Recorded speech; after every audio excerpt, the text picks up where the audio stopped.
안녕하세요. 저는 결혼해서 엄마랑 같이 살고 있는 30대 여성입니다. 저희 엄마는 장애를 가지고 계세요. 엄마를 보면서 느끼는 것이기도 하지만 저희가 아무 탈 없이 세상을 온전히 보고 듣고 느낄 수 있는 건 당연한 게 아니라 행운이라는 생각을 문득 합니다. 그런데 사실 저희 자체가 행운을 이미 갖고 살고 있다는 걸 보통은 잘 모르죠. 저도 엄마가 아니었다면 그런 부분에서 둔하지 않았을까 싶습니다. 하지만 가진 것에 고마워할 줄 모른다고 다른 사람이 가지지 못한 부분을 손가락질하는 건 잘못된 거잖아요. 사회를 삐뚤 시선으로 보는 사람들이 종종 그렇게 나쁜 행동을 하곤 하는데요. 엄마가 최대한 상처받지 않게 하려고 노력하며 살았던 제가 살아생전 가장 못된 마녀 같은 사람을 만나게 되어 얘기를 좀 해보려고요. 무슨 저런 사람이 다 있나 싶겠지만 저런 사람이 실제 있다는 걸 유념해서 들어주셨으면 합니다. 제겐 청각장애를 가진 엄마가 계십니다. 어릴 때는 장애를 가진 엄마가 저를 지켜주지 못하는 보호자라고 생각해서 학교에 어떤 행사가 있더라도 엄마에게는 전달을 하지 않았어요. 그럼에도 제가 따로 스스로를 불행하다 생각하지 않았던 건 아빠 덕분이었는데요. 그나마 아빠가 있어서 저는 둥지 잃은 아기 새 신세까지는 아니라고 생각했습니다. 그러나 아빠도 어른이기 전에 사람이었던지라 장애를 가진 아내에다 아이까지 혼자 감당하는 게 몹시 힘들었는지 점점 지쳐갔고 결국 그 마음이 엄마와 저를 떠나겠다는 결심으로 이어져 버렸습니다. 아빠는 저를 데려가고 싶지도 않아 했어요. 대신 양육비를 두둑하게 챙겨줄 테니 엄마가 일하는 건 없도록 해주셨죠. 그렇게 저랑 엄마는 아빠 없는 집에 방치된 채 살아야 했습니다. 그때부터 제 인생은 180도 달라졌어요. 저는 마음속 책임감이란 것에 무게를 크게 느꼈습니다. 분명 저는 미성년자인데 마치 제가 벌써 나이 많은 딸을 아는 느낌이었다고 할까요? 당연히 아빠도 못 해내던 걸 어린 제가 감당하기엔 지칠 수밖에 없었습니다. 엄마는 전화부터 뉴스에 택배에 가스 점검 등등 모든 생활이 저 없이 해내기 어려웠고 저는 엄마가 부를 때마다 달려가서 엄마의 불편함을 해소시켜 주어야 했어요. 너무 힘들었습니다. 엄마를 혼자 둘 수 없어서 친구도 사귀지 못했고 어디 잠시도 한눈을 팔 수 없어서 무조건 집으로 귀가를 해야 했어요. 그러나 힘들다고 엄마를 버릴 순 없었습니다. 다른 집 애들은 부모님이 챙겨준다는데 저는 오히려 제가 엄마를 챙겨야 해서 서러웠지만 엄마를 포기할 수 없었어요. 가족이고 엄마잖아요. 엄마는 저를 자식이라서 당연히 끼고 있어야 된다고 말해주시는데 저도 엄마가 하나밖에 없는 부모니까 포기하기 싫었거든요. 저랑 엄마는 아빠처럼 나약한 마음이 아니기 때문에 아무리 힘들어도 둘이 똘똘 뭉쳐있고 싶었어요. 그런 애틋한 마음 때문인지 저희는 힘들어도 단 한 번도 서로에게 상처 주는 말을 해본 적이 없었습니다. 그리고 저는 시간이 지나 나이가 들면서 엄마의 귀가 되어 주었어요. 중학교와 고등학교를 졸업하고 대학까지 졸업한 뒤 직장인이 되어서도 제 생활은 전부 엄마에게 맞춰져 돌아갔어요. 사춘기 때는 귀찮기만 했던 엄마의 보호자 역할도 어느새 제 몸에 고착이 되었는지 제 생활 리듬이 엄마한테 맞추어지는 게 당연하다는 생각이 들더라고요. 그래서 저는 일찌감치 연애도 포기했어요. 엄마가 제 곁에 있는 날까진 엄마를 위해서 살고 싶었고 이미 그렇게 마음먹고 지냈습니다. 그런데 사람 인연이라는 것이 집에 고립돼서 살지 않는 이상 누군가가 생길 수밖에 없잖아요. 제게도 정말 뜻밖의 인연이 찾아왔는데 그 남자를 만나고 살면서 처음으로 의지가 된다는 느낌을 받았던 것 같아요. 제가 누구에게 기대고 싶은 마음이 들었던 건 사실 아빠가 떠난 이후 처음이었거든요. 그래서 그분한테 마음이 쉽게 열렸고 또 쉽게 보이고 싶지 않아 경계를 하다가 결국 그분이 주는 한결같은 마음에 넘어가고 말았습니다. 하지만 차마 결혼을 전제로 만나진 못했어요. 제겐 엄마가 있고 엄마는 제가 없으면 안 되는 사람이니까요. 그래서 제게 마음을 보여준 분이 제게 청혼까지 했을 때 저는 제 사정을 밝히면서 거절할 수밖에 없었습니다. 제가 결혼할 수 없는 이유를 조심스럽고 또 상세하게 그분에게 설명을 해드렸죠. 그런데 놀랍게도 인연은 인연이었나 보더라고요. 그분은 다행히도 저의 이런 사정을 잘 알아주는 좋은 남자였고 심지어 먼저 대리일 사위를 제안하였습니다. 그분은 저와 결혼을 하지 않으면 후회할 것 같다는 말까지 해주었어요. 그 사람이 끝내 제 남편이 되었네요. 그렇게 양가 집안 인사를 드리고 상견례 날이었습니다. 시부모랑 남편 그리고 엄마랑 제가 마주하는 자리였는데요. 이미 남편한테 들어서 시부모님도 알고 계시겠지만 그래도 저는 시부모님에게 저희 엄마 장애 사정을 언급하면서 한 번 더 양해를 부탁드렸어요. 상견례는 제가 걱정하고 긴장했던 것과 달리 무탈하게 끝이 났습니다.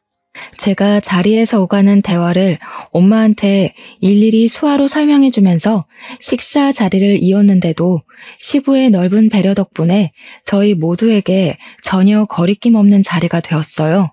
그리고 남편의 대리일 사위일 문제 같은 경우 의외로 시부가 당연히 그렇게 해야 된다고 말씀해 주더라고요. 저랑 엄마가 남편을 부릴 사람도 아닌 것 같다면서 어디서든 잘 살기만 하면 되는 거 아니겠냐고 시부가 걱정을 많이 덜어주시는 거 있죠. 저는 시부 덕분에 정말 마음을 많이 놓았었고 저희 엄마를 이해해 주셔서 그저 감사하고 감사할 따름이었습니다. 물론 시부만 그랬어요. 시모는 그 분위기 좋은 와중에 아무 말도 없었습니다. 그렇다고 딱히 반대하시는 건 아니었고요. 결혼식장에서도 착실히 시모의 역할을 제대로 해주었어요. 그게 딱히 저희에게 문제가 되지는 않았으니 결혼이 진행되었겠죠.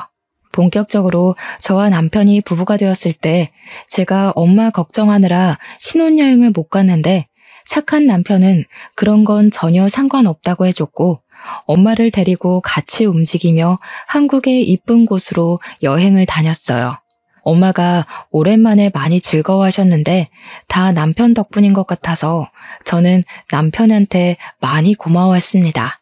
저희끼리는 이렇게 아무런 문제가 없었는데 아무래도 시모한텐 걸리는 게 있었나 봐요. 자기 아들 귀하게 키웠는데 우리 집 와서 고생하는 것 같아 마음에 걸렸겠죠. 어쩐지 아무 말씀은 안 하셨지만 표정이 그리 썩 밝지는 않은 것 같더라고요. 사실 시모가 느끼는 그런 감정은 당연히 이해가 되었습니다. 오히려 흔쾌히 허락해준 시부가 대단했던 거거든요. 근데요, 그렇다고 저한테 보복을 할 것까진 없지 않습니까? 차라리 마음에 안 들었으면 미리 반대라도 하실 것이지 왜 뒤늦게 나서서 표현을 하는지 모르겠더군요. 이런 게 말로만 듣던 시모의 대반란인 건가 싶기도 했어요. 한날 시모가 우리 집을 찾아왔었습니다. 근데 이게 좀 당황스러웠던 게 시모가 우리한테 연락은 해주셨지만 저랑 남편이 둘 다 출근을 했던지라 집에 친정엄마밖에 없었거든요. 그래서 제가 주말에 뵐 수 있겠냐고 시모에게 정중히 제안하기까지 했어요. 그러니 시모가 그러냐고 어영부영 대답하면서 전화를 끊더라고요. 이때만 해도 저는 시모가 주말에 올 줄 알았어요. 나중에 엄마한테서 시모가 찾아왔다고 문자 온 걸 보곤 제 제안이 대차게 무시당했다는 걸 알았습니다. 아니 근데 저희 엄마가 말을 못 알아듣는 상태란 걸 알면서도 시모는 왜 엄마 혼자 있는 집에 찾아간 걸까요? 대화가 분명 안 될 텐데 말이죠.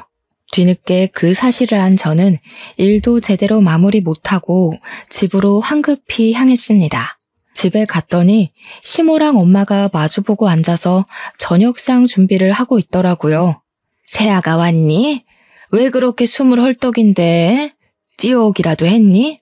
왜? 내가 너희 엄마 잡아먹기라도 할까봐? 아, 그런 게 아니라 근데 어머님 오늘 어쩐 일이세요? 저희 있는 주말에 편할 때 오시지 오래 기다리셨죠? 오래 기다리긴 했지. 근데 뭐 내가 너희들 출근이란 거 모르고 온 것도 아니고 그런 건 상관없다. 내가 상견례 때 사부인이랑 대화를 잘 못했잖아. 내 아들 데리고 사는데 내 아들에 대해서 이런저런 조언 좀 해줄까 싶어서 일찍 왔어. 그런데 얘, 혹시 너네 엄마 이혼한 거 말이다. 바깥 사돈이 지쳐서 그런 거 맞지? 순간 제 귀를 의심했습니다. 하지만 시모 표정이 정말 궁금해서 제 답을 기다리고 있는 얼굴이더라고요. 시모 입장에선 말실수가 아니었단 소리죠. 시모는 엄마가 못 듣는다는 이유로 거침없이 제게 질문을 했는데 사실 이건 엄마가 못 듣고 말고를 떠나 저한테도 예의가 없는 질문 아닌가요? 진심으로 얘기를 하는 건가 싶어서 좀 당황하고 있는데 뒤이은 말이 더 황당했습니다. 네 엄마 자존심 좀 있더라. 자기가 미안해서 바깥 사돈을 놔줬다고 하는데 내가 보기엔 바깥 사돈이 좀 많이 힘들었을 것 같거든. 내가 여기 몇 시간 있어봐서 알지 않니? 잠깐 있어도 답답해 죽겠던데 한 이불 덮고 살던 양반은 얼마나 속이 터졌겠어? 안 그렇니? 그 말이 그냥 생각 없이 하신 말이라고 할지라도 제 입장에서는 무척 기분이 나빴습니다. 어떤 상식을 가지고 있으면 딸 되는 사람 앞에서 그 부모를 흉볼 수 있는 건지 문득 시모의 뇌구조가 궁금했어요. 원래 시모가 말을 좀 가림없이 한다고 남편한테 들었음에도 이건 많이 서운하더라고요. 그날은 남편 올 때까지 기다렸다가 같이 식사를 하고 남편이 시모 데려다 줌으로써 자리가 마무리되었습니다. 시모가 가자마자 저는 엄마 방에 들어가서 엄마한테 시모랑 둘이서 무슨 얘기했냐고 물었어요. 그러니 엄마는 그저 시모랑 귀 얘기 좀 하고 아빠 얘기 좀 하고 그랬다고 종이에 적으면서 했다면서 저한테 그 수첩을 보여주었습니다. 수첩을 확인한 저는 더욱 기가 막혔어요. 시모가 엄마한테 물어도 꼭 사람 기분 나쁠지도 모르는 어투로 물어봤더라고요. 막 언제부터 귀가 먹었냐라든지 그동안 병원비 많이 들었을 텐데 무슨 돈으로 했냐라든지 이혼하고 재산 얼마나 넘어왔는지 등등 말이죠. 아니, 그런데 다른 것도 기분 나쁜 건 매한가지지만 대체 시모가 우리 엄마 재산은 왜 궁금하답니까?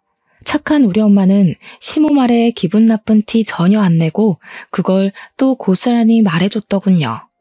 엄마한테는 이혼 시 아빠가 과하게 챙겨줬던 재산 분할과 양육비의 일부가 남아있는 상황이었어요. 아빠는 저희를 버리고 이혼을 택한 게 미안했는지 집도 엄마 명의로 돌려놓고 몸만 나갔습니다. 그래서 저랑 엄마는 둘이 살면서도 그다지 가난에 허덕이면서 살진 않았어요. 심리적으로 책임감과 부담감 때문에 버거워서 그렇지. 근데 엄마가 시모한테 집이 자기 명의라고도 했더라고요. 엄마는 아마 시모가 먼저 다가와주는 덕에 고마워서 또는 제 생각해서 분란 나지 않도록 그저 묻는 말에 답을 해준 것 같은데 제 입장에선 엄마의 그런 착한 마음을 알고 시모가 노린 것 같다는 직감도 들었습니다. 생각할수록 너무 기가 막히더라고요. 이건 남편한테 알려야 되겠다고 다짐했습니다.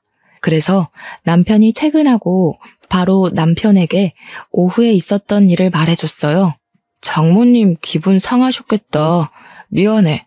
엄마가 또 사고를 쳤네. 내가 엄마 주의시켜 놓을게. 원래 그런 사람인데 주의시킨다고 조심하겠어? 솔직히 엄마도 엄마지만 나도 진짜 기분이 나빠. 다른 사람들도 우리 엄마 청각장애라고 욕 안 해. 그런데 왜 같은 식구라면서 엄마한테 더 상처되게 하냐고. 남편은 진심으로 제게 미안해했습니다. 나중에 자기 전에 우리 엄마 방에 가서 따로 미안하다고 사과를 하는 것도 같았어요. 사실 남편이 미안해할 일이 아닌데 저도 모르게 예민해져서 남편을 시모 대신 화풀이 상대로 삼았나 봐요. 그래도 그때마다 남편이 제 분풀이를 귀찮아하지 않고 저를 달래주어서 제가 더 큰 불씨를 지피지 않을 수 있었습니다. 그러나 남편이 시모가 싼 똥을 열심히 뒷수습해주면 뭐합니까? 시모가 계속 남편 앞에서 똥을 질질 싸면서 걷고 있는 걸요. 시댁에 제사가 있는 날이었어요. 시모를 도와서 열심히 음식 준비하고 정리정돈을 마친 뒤 제사 시간까지 시간이 좀 남아서 잠깐 여유 시간을 가지는 중이었는데요. 시모가 저더러 잠깐 자기 옆에 와서 앉아보라고 부르더라고요. 남편이랑 시부는 잠깐 담배 피우러 나갔을 때였습니다. 너희들 혹시 임신할 생각이 있는 거니? 벌써 임신 준비를 들어가진 않았을 거 아니야. 아직은 아기 생각 없긴 해요. 아마 저도 남편도 다 경제적으로 더 돈이 모이면 준비해볼까 싶어서요. 왜 그러세요? 그냥 임신하지 마라. 집안에 장애가 있으면 애한테 유전될 확률이 많은 것 같더라. 내가 좀 알아봤거든. 장애는 한 세대에 안 나타나면 그 다음 세대가 정말 유력하다네. 시모는 지금 저한테 무슨 소리를 하는 걸까요? 자기가 상대방에게 어떤 의사를 전하고 있는지 알고 하는 소리일까요? 모른다면 그건 정말 개념이 없는 거고, 알고 했다면 그냥 버릇이 없는 수준의 발언들 아닙니까? 지금 시모가 하는 말은 우리 엄마한테 장애가 있으니까 나랑 남편 사이에서 애가 나오면 손주가 장애일 확률이 높아진다. 그러니 장애인 손주는 낳지 마라, 그거잖아요. 이건 우리 엄마를 저격하는 말이기도 하면서 제 신경을 팍팍 긁는 소리지 않습니까? 나는 손주 필요 없어. 그냥 내 아들이 고생만 안 하고 살면 돼. 장애 자식 낳아서 평생 뒤치다꺼리하고 다 죽어가며 살 바엔 자식 없는 게 낫다고 생각한다. 네가 장애 없이 태어났으니까 무조건 손주한테서 나타날 가능성이 많다고 보는데, 너도 네 엄마랑 지내봐서 알 거잖아. 장애인 보살피기 얼마나 힘드니? 어머님, 지금 저희 엄마 때문에 이러시는 거예요? 말씀이 지나치시네요. 저희 엄마 아픈 게 어머님 사는데 지장을 줬어요? 대체 왜 자꾸 저희 엄마를 곱깝게 보시는 건데요? 어머, 얘 봐라. 왜 갑자기 급발진이야? 내가 뭐라고 했다고 이러니? 내가 내 자식 걱정도 못해? 아무리 기분 상했다고 해도 그렇지. 어른한테 곱깝냐가 뭐니? 지금 저희 엄마 뒤치다꺼리 존재로 여기시는 거잖아요. 제가 바보도 아니고. 어머님이 저희 엄마 돌려가는 것도 못 알아듣겠어요? 어머님처럼 생각 없이 장애 지적하는 사람들을 제가 얼마나 많이 본 줄 아세요? 꼭 못 배워서 덜 떨어지는 사람들이 자기 주제도 모르고 입으로만 까불더라고요. 뭐야? 생각이 없어? 덜 떨어져? 이게 감히 시애미한테 뭐라는 거야? 네가 이렇게 버르장머리 없이 나오니까 귀목은 네 엄마가 대신 욕먹는 거야. 시모의 선 넘는 발언에 저는 순간적으로 올라온 욱 때문에 비명을 악 지르면서 눈앞에 차려진 제사상을 엎어버렸습니다. 더 이상 시모와 같이 있으면 안 되겠다 판단해서 황급히 집을 나와버렸죠.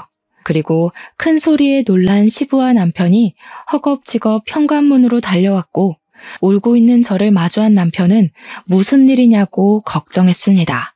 그 와중에도 시모는 현관문으로 같이 뛰쳐나와 저한테 핏대를 세우며 소리쳤어요.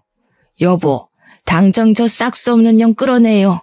어디서 감히 지 화딱지 난다고 조상님 제사상을 엎어? 혈압 올라서 쓰러질 것 같으니까 당장 저 년 내 눈앞에서 치워버려요. 시부랑 남편은 굉장히 당황했어요. 거기서 저만 시모에게 쌍심지를 켜며 노려봤습니다. 저는 남편도 남편이지만 제사상을 엎어버린 것이 시부한테는 죄송해서 고개만 숙인 뒤 남편에게 차키를 받았어요. 그리곤 차에 올라타 엉엉 소리내서 울어버렸죠. 그 뒤로 남편이 잠시 뒤 제 차에 따라서 올라탔는데 제가 울음이 진정될 때까지 달래주다가 조심스레 얘기를 꺼내더라고요. 엄마가 하는 말 나 안 믿어. 그래서 당신한테 물어보고 싶거든. 엄마 말로는 당신이 엄마한테 생각 없다느니 덜 떨어진다느니 그랬다던데 아니지? 내가 당신 엄마라서 이렇게까진 말 안 하려고 했는데 어머님은 여태까지 내가 만난 사람 중에 제일 쓰레기야.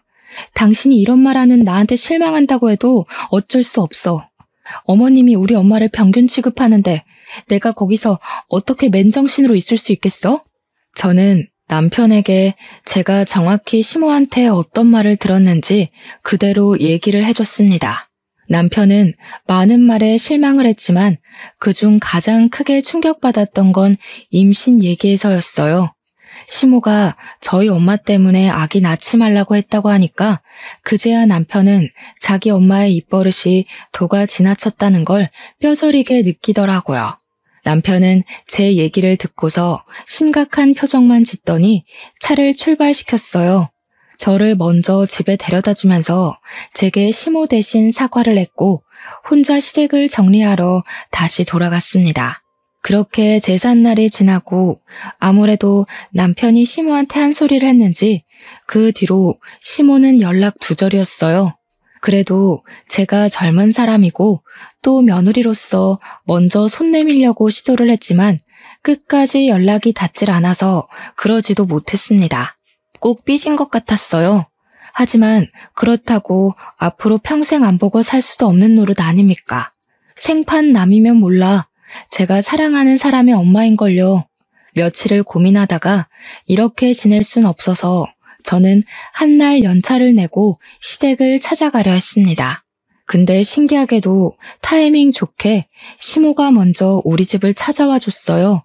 이유는 저희 엄마에게 직접 사과하기 위함이었죠. 시모는 우리 엄마한테 사과하는 의미로 오늘 하루 자기가 대접하려고 한다면서 지난날은 자기가 생각 짧았다고 엄마한테 고개까지 숙이셨어요. 착한 엄마는 제가 그동안 무슨 일이 있었는지 말을 안 해줘서 시모가 왜 저러는지 몰랐기에 그저 어리둥절하게만 있었습니다. 저는 시모에게 당연히 감정이 남아있었지만 그래도 안 보고 살 수 없는 식구이기 때문에 시모의 사과를 받아주었어요. 저 또한 시모에게 지난날의 실언들을 사과했고요. 그런데 이날의 사과가 누구는 진심이었고 누구는 용심이었단 걸 전혀 알지 못했습니다. 제가 아직 세상을 잘 몰랐던 탓이었겠네요. 세아가 사부인이랑 둘이 데이트 좀 할까 하는데 괜찮겠니? 내가 사부인 좋아할 만한 데이트 코스를 쫙 짜놨거든. 네? 두 분이서요? 그건 위험해요. 어머님 아직 저희 엄마에 대해 잘 모르시잖아요. 어차피 저 오늘 연차 내서 할 일 없거든요. 제가 같이 다니면서 엄마 챙길게요. 지난번에도 둘이 잘 있었는데 뭘 또 그러니? 사부인도 언제까지 딸만 옆에 끼고 다닐 거야. 어른으로서 친구도 사귀어야지. 너 이렇게 엄마 보호하는 거 자칫 엄마 답답하게 만드는 걸 수도 있어. 실제 시모랑 우리 엄마는 동갑입니다. 그걸 알아서 저도 결혼 초에는 시모와 엄마가 좋은 가족이자 친구가 되었으면 좋겠다고 개인적으로 바랬었거든요. 그래서 시모 말에 흔들렸나 봐요. 듣다 보니 시모 말도 일리가 있더라고요. 다만 걱정이 되는 건 제가 살면서 엄마 혼자 외출을 시켜본 적이 없다는 거였어요. 하지만 시모가 모처럼 우리 엄마한테 사과하려고 시간과 용기를 내줬는데 이걸 어떻게 거절하겠습니까? 거절을 해버린다면 안 그래도 아슬아슬한 관계가 더 멀어지겠죠. 저는 할 수 없이 엄마를 외출 준비시켰습니다. 그리고 엄마한테 휴대폰을 꼭 쥐어주면서 무슨 일 생기면 바로 1번을 꾹 누르라고 당부했죠. 휴대폰을 목에 건 엄마는 옷 따뜻하게 챙겨 입고 지갑까지 들고서 그렇게 시모랑 단둘이 집을 나섰어요. 그 모습을 지켜보는데 너무 불안했지만 그래도 엄마가 친구랑 외출하는 것에 살짝 들떠 있어서 한편으로는 시모 말대로 제가 너무 제 품에만 가둬놓던 것 같아 미안하기도 했네요. 그리고 그렇게 나간 엄마한테서 첫 연락이 왔는데요. 노는데 방해될까봐 일부러 문자만 남겼었는데 전화가 오길래 너무 반가워서 엄마 하고 받았거든요. 근데 충격적이게도 수화기 넘어 들리는 소리는 엄마가 아니었습니다. 병원 응급실이라며 전화를 준 간호사는 우리 엄마가 경미한 사고를 당했다고 침착하게 일러주었어요. 저랑 지내면서 한 번도 응급 상황이 왔던 적이 없던 엄마 소식에 너무 놀란 저는 요금이 무려 5만 원이나 나오는 거리까지 택시를 타고 병원을 향했습니다. 급하게 뛰어들어간 응급실에는 엄마가 다리를 깁스를 한 채 혼자 침상에 앉아 있었어요. 저희 엄마가 체격이 좀 작으시거든요.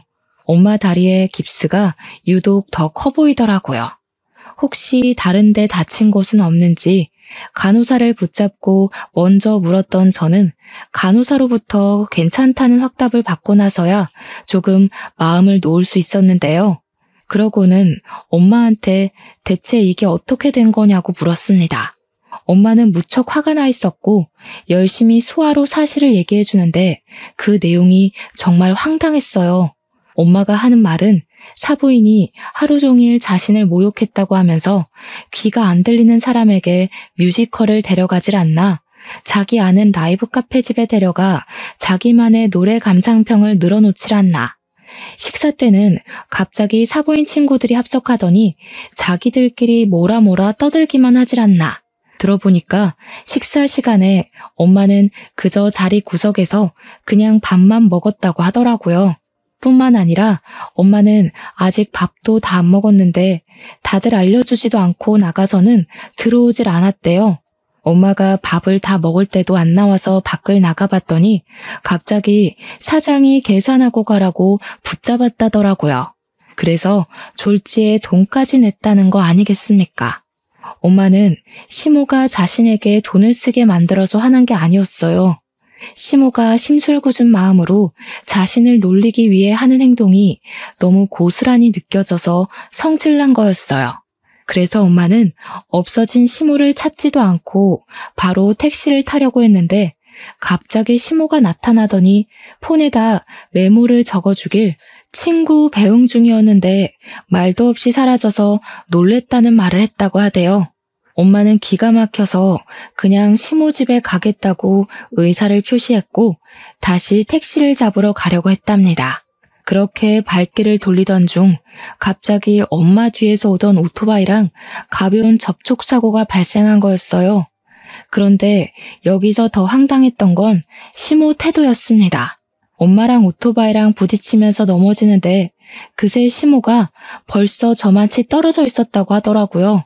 시모는 오토바이가 오는 줄 알면서도 엄마에게 기미를 주지 않았고 엄마 혼자 다치도록 내버려 둔 것이었습니다. 어떻게 사람이 이런 짓을 눈 하나 깜짝 안 하고 할 수가 있는 걸까요? 무서울 정도로 제정신 아닌 것 같은 시모를 저는 더 이상 봐줄 수 없었어요. 저는 그동안 시모에게 손을 내밀려고 했고 저희 엄마에게 하는 사과를 눈 딱 감고 받아줬어요. 앞으로 계속 보고 살 한 식구이기 때문에 어떻게든 시모에게 기회를 주려고 했습니다. 그런데 이젠 그 정도를 넘어도 너무 넘었어요.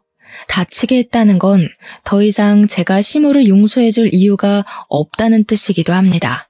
모든 사실을 알게 되어 화가 난 저는 당장 시모에게 연락하려고 했습니다. 그런데 시모가 엄마 병원에 같이 왔었는지 화장실을 갔다 오더라고요.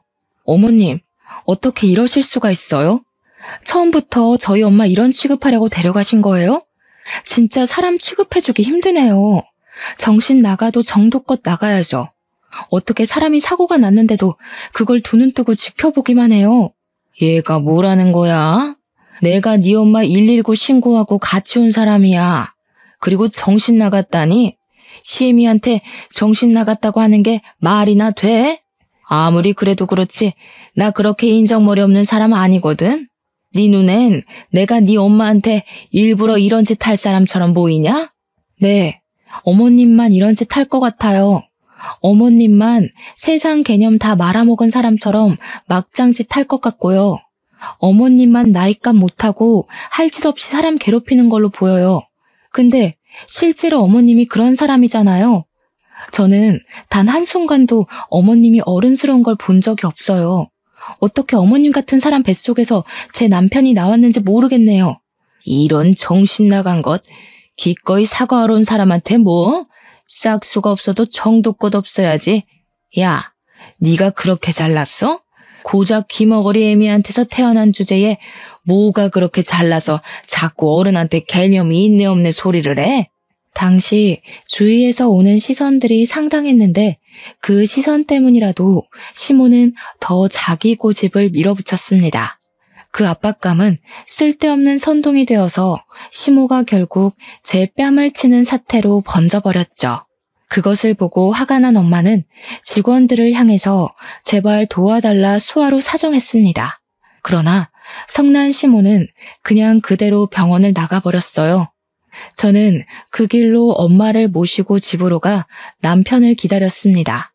퇴근해서 귀가한 남편은 엄마의 다친 다리를 보고 놀라서 무슨 일이냐고 물었고 저는 미리 챙겨놓은 짐가방을 들고 와서 남편 앞에 놓고는 남편에게 얘기를 했어요. 당신 이 집에서 나가줘. 나 당신 엄마 때문에 더는 이 결혼 생활 못하겠으니까 우리 그만 이혼하자. 미안해. 뭐? 아니 왜? 도대체 무슨 일인데? 설마 우리 엄마가 장모님 이렇게 만든 거야? 장모님 다친 게 우리 엄마 때문이었어? 우리 엄마가 마음을 다치는 것도 이렇게 몸을 다치는 것도 다 당신 엄마 때문이야. 그동안은 당신 생각해서 어떻게든 포용해보려고 했거든? 근데 엄마가 오토바이 깔릴 뻔했는데도 어머님이 그걸 일부러 내버려뒀다네? 이것도 내가 눈 감고 넘어가줘야 되는 거야? 여보, 미안해. 내가 분명 단단히 경고했는데도 엄마가 그랬다면 당신이 충분히 이래야 하는 거 맞아. 그런데 이혼은 안 돼. 나한테는 당신이 전부야. 제발 이혼하자고는 하지 마. 내가 다른 방법 찾아볼게. 남편은 제 앞에 무릎을 꿇으면서 발목을 붙들었습니다. 잘 울지 않는 남편이 제발 이혼 얘기는 하지 말라 그렇게 애원을 하는데 문득 우리가 왜 시모 때문에 좋았던 관계까지 끊어내야 하는지 모르겠는 거 있죠. 그 와중에 엄마는 시모 대신 용서를 애걸하는 사위가 안쓰러웠는지 사위 앞에 앉아서 손을 꼭 잡아주었어요. 엄마는 미안할 게 없는데도 사위에게 미안하다 얘기를 해주고 있더군요. 시모만 아니면 아무 문제 없었을 집안인데 생각할수록 시모의 존재가 원망스러웠습니다. 남편도 시부도 좋은 사람인데 왜 시모만이 그렇게 삐딱선을 타고 있을까요? 이걸 아들 사랑으로 봐도 되는 걸까요? 보통 엄마가 아들을 사랑하면 이런 식으로도 표현할 수 있는 겁니까? 일단은 남편이 너무 사정을 해서 집에서 내보낼 순 없었습니다. 근데 남편이 한날 시댁에 가서 한바탕 뒤집어 엎은 것 같더라고요. 저희가 다 같이 있는 주말에 시부모가 집을 찾아왔었는데 시부가 시모를 거의 끌고 오는 수준이었어요. 보아하니 엄마한테 사과하러 온 것 같았습니다. 하지만 저는 이미 마음의 문이 정말 닫혔고 더 이상 시모의 사과가 필요 없었어요. 그래서 시부에게 죄송하지만 돌아가달라 정중하게 부탁을 했죠. 아가, 우리 집사람이 많이 부족해서 큰 실수를 저질렀다는 거 들었다. 하지만 우리 집사람 때문에 내 아들 괴로운 건 내가 볼 수가 없어. 아들이 너랑 이혼하고는 못 산다고 우리 집 와서 천륜까지 끊으려고 했었다 한다. 내가 오죽했으면 너를 찾아와서 이렇게 용서를 빌겠니? 여보, 우리 엄마가 당신이랑 장모님한테 정말 진심으로 사과를 한다고 찾아온 거야. 내가 오늘 사과 이후에 또 똑같은 짓 반복하면 그땐 진짜 천륜 끊는다고 했었어. 엄마도 나 당신한테 정말 보내주기로 약속했고. 시모는 입을 다물고 있는데 시부랑 남편이 시모를 대변해서 제게 애원하고 있었죠. 하지만 그건 이제 제 마음을 흔들 만한 게 되지 못했습니다.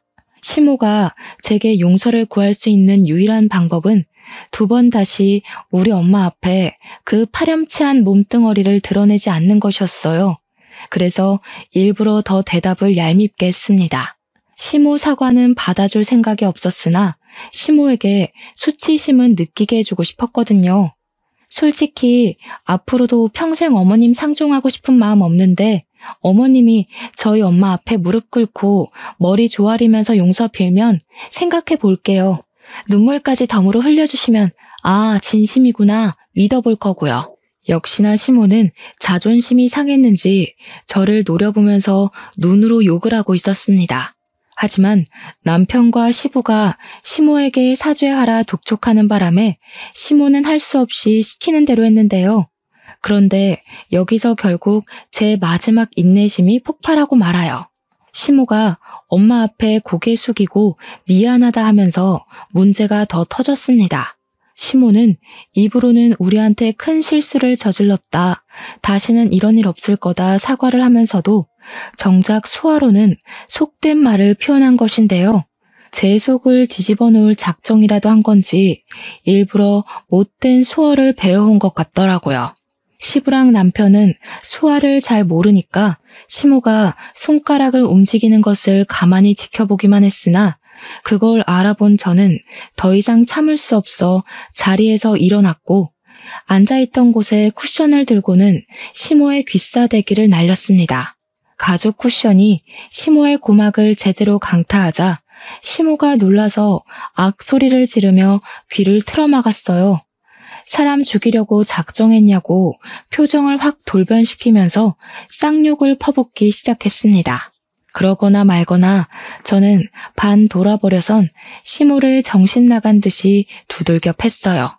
남편이 저를 말리고 시부가 대체 무슨 일이냐고 물으며 아수라장이 된 사이 우리 엄마는 방으로 뛰어들어갔습니다.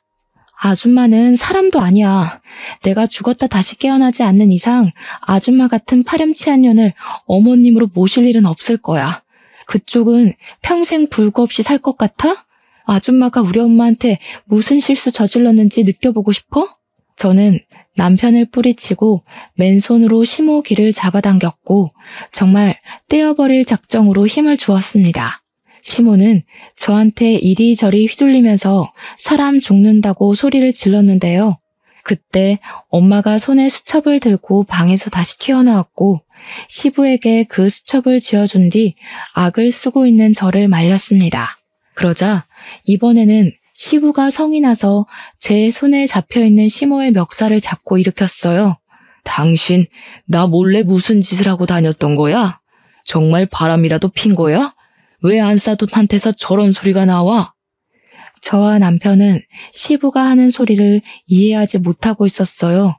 제가 잠깐 흥분을 삭히던 중 시부가 떨어뜨린 수첩을 남편이 주었고 남편은 그걸 보고서 깜짝 놀란 얼굴을 했습니다. 저도 그걸 뺏어서 얼른 확인했어요. 그 안에는 정말 가정이 박살날 만큼 놀랄 일이 적혀 있더군요. 엄마를 데리고 갔던 그 식당에서 시모가 친구들을 불렀다고 했는데 그 친구들이 계모임을 가장한 불륜 동호회라고 하는 거 아니겠습니까? 저희 엄마가 사람 말은 못 알아들어도 한 번씩 입모양은 좀 잘 보는데요. 시모 입모양을 자세히 주시했을 때 엄마는 시모가 자기를 모욕하고 있다는 것도 알았고 자기한테 모르는 아저씨를 붙여주자는 작당도 알아보았고 무엇보다 시모한테 좋아하는 아저씨가 있는지 그 남자와 사이가 어떻게 되어가냐고 얘기를 나누는 대화들도 알아보았다고 적혀 있었습니다. 저희 엄마는 모르는 걸 함부로 추측해서 거짓말할 사람도 아니고 남을 모독하기 위해서 없던 뻔뻔하게 말을 만들어내는 사람도 아니에요. 엄마는 정말로 시모가 그곳에서 친구들이랑 하는 얘기를 알아본 것입니다. 제가 엄마한테 다시 한번 수화로 물었을 때도 엄마는 100% 확신한다고 대답해 주었어요. 시부는 시모가 그동안 제게 나쁜 짓을 해도 최대한 시모를 가르쳐서 상황을 바로잡으려고 했었습니다. 그런데 이번 불륜건은 타격을 좀 크게 받은 것 같았어요. 시모를 보는 시부의 눈이 혈안되어 있더라고요. 지금 누구 말을 믿는 거예요? 내가 당신 와이프야. 어떻게 귓구멍 막힌 여자 말을 믿을 수가 있어? 적어도 내 말은 들어보고 화를 내던가 해야지. 저 여자가 오해한 거라고요. 내가 정신 나갔다고 다 늙은 나이에 그런 창피한 짓을 저지르겠어요? 그것도 대낮에? 그럼 뭐야? 안 싸더니 거짓말이라도 한다는 거야? 안 싸더니 어디 그럴 사람이야? 거짓말은 당신이 잘하는 거잖아. 수십 년을 살았는데 내가 그런 것도 못 알아봤겠어? 오해라니까 그러네. 아들 앞에서 못하는 말이 없네요. 이 얘기는 집에 가서 합시다. 내가 정말 기가 차서 만약 저 여자가 오해한 거면 다들 나한테 무릎 꿇고 사과해야 될 거야. 오해. 시모가 그렇게 주장하는 것도 엄마는 알아보고서 급하게 수첩에다가 글을 썼어요. 오해 아니다. 이 아줌마야. 라고 작성한 수첩을 시모한테 보여줬는데 시모가 그 수첩을 빼서 던져버리더군요. 근데 중요한 건 그게 끝이 아니었다는 겁니다. 다들 그렇게 생각할까봐 엄마가 휴대폰에 그 식당에서 시모랑 시모 친구들이 나누는 대화를 녹취했더라고요. 어쩐지 엄마가 병원을 나설 때 눈 빠지게 휴대폰을 찾더니 다 이런 이유 때문이었나 봅니다. 결국 시부랑 남편 귀에 들어가게 된 확실한 증언은 더 이상 시모가 빠져나갈 쥐구멍을 없애버렸어요. 끝까지 뻔뻔하게 거짓말을 했던 시모에게 실망한 시부는 결국 귀싸대기를 날려버렸습니다. 그 상간남이 누구냐고 추궁했고 전 재산을 걸어서라도 찾아내서 소송을 할 거라고 했어요. 당연히 시모도 그 자리에서 이혼 통보를 받았고요. 시모는 뒤늦게 시부와 저희에게 용서를 구했지만 이미 다 까발려진 시모의 수치는 시부의 분노를 가라앉히긴 그른 것 같았습니다. 사실 시모는 오로지 시부가 벌어오는 벌이로만 생활하고 있었거든요. 만약 이대로 시부와 이혼을 하게 된다면 그 나이에 노역이든 뭐든 일을 구해야 했고 위자료 때문에 남은 생을 빚에 쫓기다가 살지도 모를 일이었어요. 자기 밥줄이 끊기게 생겼으니 그제야 진심이 흘러나오는가 봅니다. 시부가 성질이 나서 그대로 집을 나가버렸는데 시모가 다짜고짜 제 앞에 넙죽 엎드리면서 싹싹 빌기 시작하더라고요. 아가, 내가 정말 죽을 죄를 지었다. 제발 우리 남편한테 말 좀 해주라. 내가 진짜 우리 남편한테 부끄러운 짓은 일절 안 했어. 그냥 만나서 차 한잔하고 드라이브 몇 번 하고 그게 다였을 뿐이야. 나 우리 남편 없이는 못 산다. 내가 다시는 너랑 사부인 앞에 안 나타날게. 제발 나 좀 살려주라. 시모가 이렇게 빌면 좀 받아줘. 제가 용서한다고 뭐가 달라지겠어요. 이미 남편이랑 아버님은 어머님한테서 점점 멀어지고 있었는데 혼자 못 느끼셨나 봐요. 그러게 왜 쓸데없이 마음을 저렴하게 먹으셨어요. 그럴 시간에 내 가족 돌아보고 잘해줬다면 상황이 이렇게까진 않았을 거 아니에요. 자업자득이라 생각하세요. 그리고 이제 내 시모도 아니지 않나? 시모는 저희 엄마 다리까지 붙들면서 병원비 자기가 다 대주겠다고 정말 미안하다 했어요. 웃기지 않나요? 자기가 우리 엄마 다리 다치게 만들어 놓고 자기가 병원비를 지불하겠다 선심을 쓰다뇨. 그걸 보는데 역시 사람 본성은 안 고쳐지는구나 생각이 들었습니다. 저는 남편에게 부탁해서 시모를 밖으로 끌어내달라 했어요. 남편도 시모의 치욕적인 면모를 그만 보고 싶었는지 힘으로 자기 엄마를 잡아당겼고 그대로 문 밖으로 내쫓아 버렸습니다. 그리곤 자기 엄마를 집으로 보내주는 게 아니라 다시 저랑 엄마한테 돌아와서는 저희 감정 상태를 먼저 살펴봐 줬어요. 그런 남편을 보면서 정말 남편에게는 자기 엄마보다 내가 우선순위였다는 걸 문득 느꼈습니다. 그렇게 시부는 시모에게 이혼 소송을 이례 없이 진행하였고 상간남을 찾아내 상간남 소송까지 하셨어요. 시모는 그대로 시댁에서 쫓겨났다고 들었습니다. 소식만 들었지 직접 찾아가 보진 못했네요. 별로 아쉬운 사이도 아니라서 굳이 작별 인사할 필요성을 못 느꼈거든요. 시모가 쫓겨났다는 소식을 듣고 한 달이 지난 후 좀 공포스러웠던 경험이 한 번 있었는데요.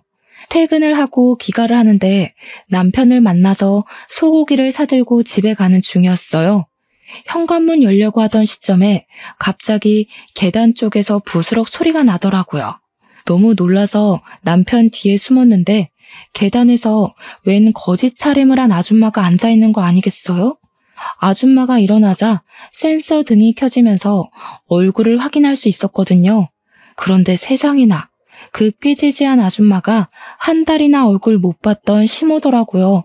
지금 생각해도 소름이 끼치네요. 시모는 아직도 갈 곳을 못 구했던 건지 길거리를 전전하고 있는 듯 했습니다. 저희한테 이제 그만 용서해달라고 벌 많이 받았다며 손을 내미는데 진짜 무서워서 남편 뒤에 숨으며 비명을 질렀거든요. 남편이 저를 먼저 들어가라고 집 안에 넣어주었고 저는 황급히 엄마한테 이 사실을 알렸습니다. 그러니 엄마는 남편이 걱정되었는지 혼자 들어오면 어쩌냐고 하대요. 그래서 저는 다시 용기 내서 현관문을 열어봤어요. 남편이 없어졌더라고요. 혹시 무슨 일이라도 생기는 거 아닌가 싶어서 집을 나서려고 했는데 남편이 손을 털면서 들어오고 있었습니다. 시모가 되지도 않는 용서를 또 빌고자 하길래 남편이 크게 호통쳐서 보내버렸다고 하네요. 그래도 자기 엄마인데 그렇게 매정하게 굴 수밖에 없는 남편의 속이 왠지 말이 아닐 것 같았어요. 남편한테 미안하다는 말도 했었지만 남편은 정말로 시모에 대한 정이 없는 건지 장모님에게만 효심을 다할 뿐이었습니다. 그래서 제가 이혼은 안 했어요. 이혼을 할 필요가 없었습니다. 남편이 있는 것보다 없는 게 나았다면 당연히 뒤도 안 돌아보고 갈라섰을 텐데 저에게 남편은 없으면 안 되는 존재였거든요.